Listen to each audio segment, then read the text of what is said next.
안녕하세요. 반갑습니다. 편안하셨죠? 어느덧 9월이에요. 날씨가 차졌어요. 밤이면 또 귀뚜라미 울음소리가 들리기도 하고요. 매월 1회 이렇게 또 뵙고 인사드리게 돼서 아무튼 반갑고 좋네요.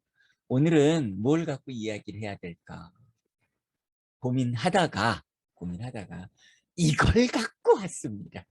이것! 같이 보실까요? 짜자잔!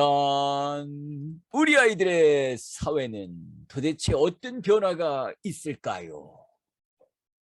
바로 이걸 좀 다뤄보려고요. 여기 꼬맹이들과 함께 이게 지금 대구 여행 같은 거네요. 대구. 아득해요, 벌써. 여행을 가지 않은 지가 거의 뭐 1년 지나 2년 가까이 되는 것 같은데, 빨리 여행 갔으면 좋겠네요. 음. 자, 어쨌든 제가 오늘 이제 나눌 거는 우리 아이들의 사회의 변화입니다. 변화. 어떤 변화가 있을까요? 우리가 살고 있는 시대를, 그리고 우리 아이들이 살아야 할 시대를 뉴 노멀의 시대라고 이야기합니다. 도대체 뉴 노멀의 시대가 뭘까요? 여기 귀염둥이 둘이 놀이를 하고 있네요. 뭐 과학 실험이라고도 얘기할 수 있을까요?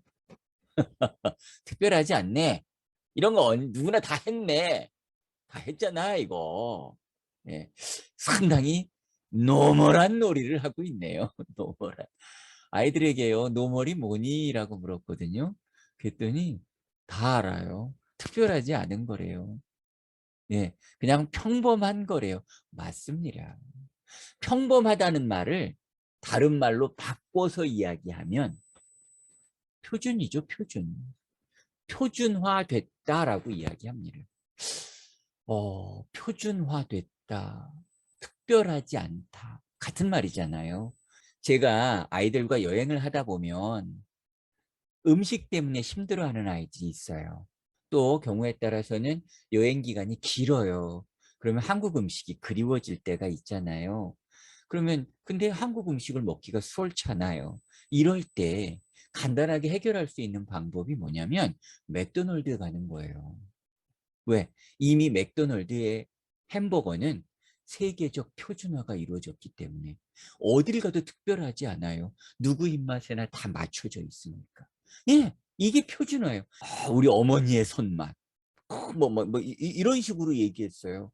자, 손맛을 강조했다는 이야기는 한마디로 말해서 계량화, 표준화가 되지 않았다는 거예요.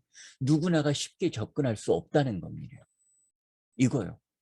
어, 요즘에 와서는 한국 음식이 K푸드 하면서 세계화가 이루어지면서 표준화가 많이 이루어져 있어요. 그래서 세계인들이 즐기는 음식이 됐거든요. 그럼에도 불구하고 쉽지 않은 음식이 있죠. 대표적으로 홍어회. 힘들죠. 반면에 된장 같은 경우 청국장 된장. 예, 우리 이거 표준화 시켰어요. 거의요. 뭘 뺐더니 냄새를 빼고. 그리고 이걸 계량화 시켰고 그다음에 표준화 시켜서 누구나가 즐길 수 있는 음식이 돼버린 거. 예, 그냥 특별하지 않은 거. 이걸 노멀이라고 얘기합니다. 노멀이요.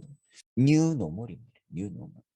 달리 말하면 예, 새로운 표준입니다. 새로운 표준. 새로운 표준이 끊임없이 만들어진다는 거예요. 자, 이게 다른 거예요. 과거 우리가 살던 시대를 보통 이렇게 얘기했습니다. 노하우의 시대. 노하우가 강조한 건 뭐냐면 특별함이에요. 특별함. 특별함이 중요했던 겁니다.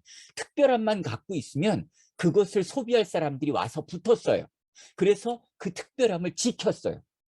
근데 지금 우리 시대와 우리 아이들의 시대는요, 특별함을 지키는 방법으로는 부가 창출되지 않습니다.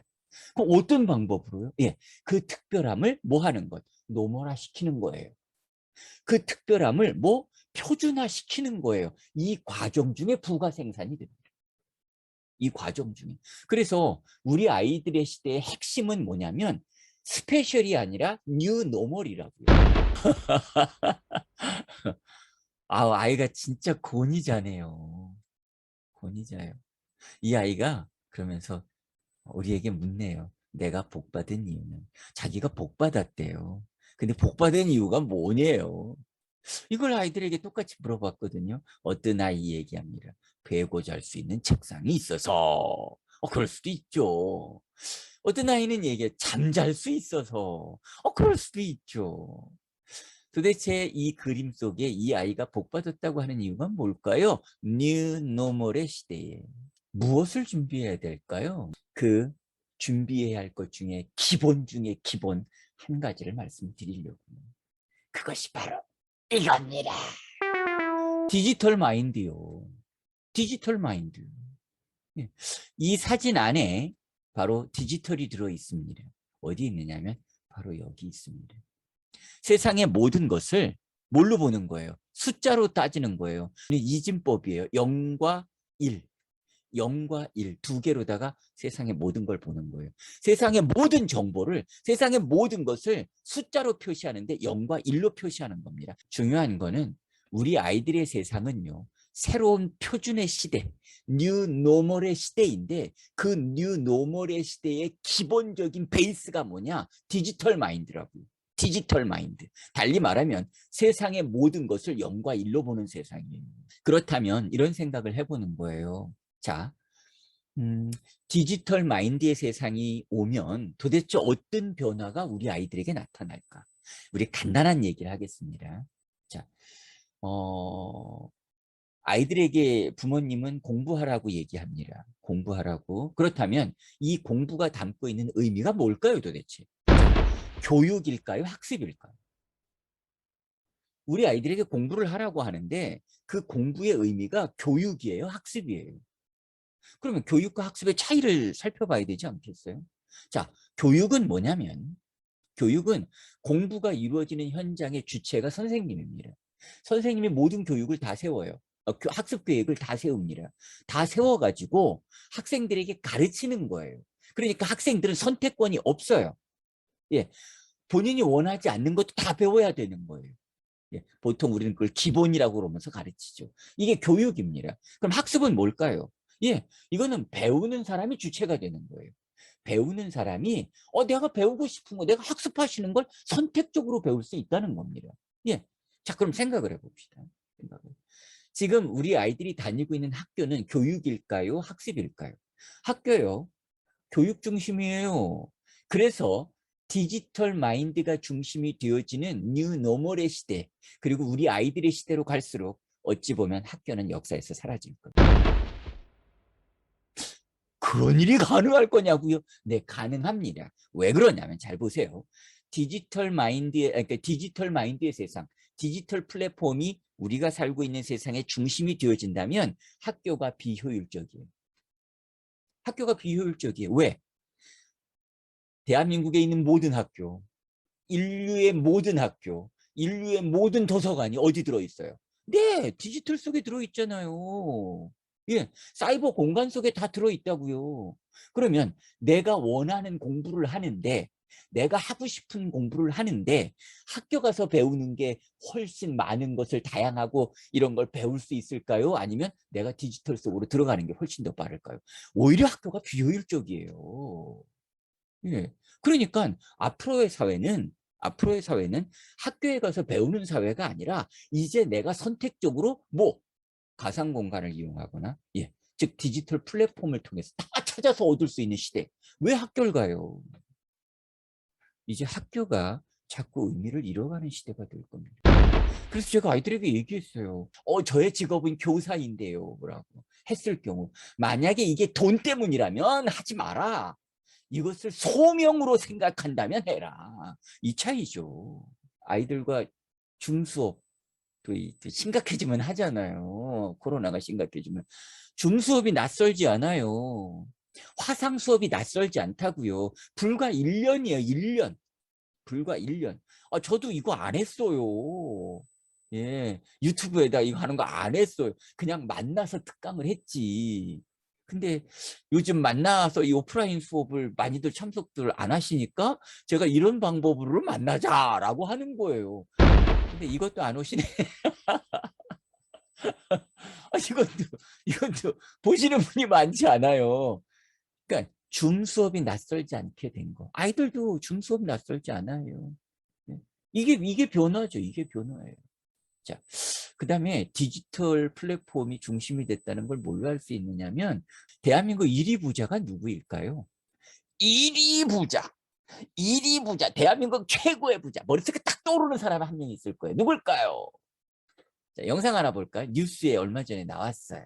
카카오 창업자 김범수 의장이 이재용 삼성전자 부회장을 제치고 한국 최고 부자에 등극했다고 블룸버그 통신이 보도했습니다. 이 뉴스가 말하는 게 도대체 뭐예요? 한국 1위 부자가 바뀌었다는 겁니다. 우린 상식적으로 삼성 이재용이에요. 근데 아니래요. 카카오의 김범수라고 얘기합니다. 이 변화가 의미하는 게 도대체 뭐냐고요.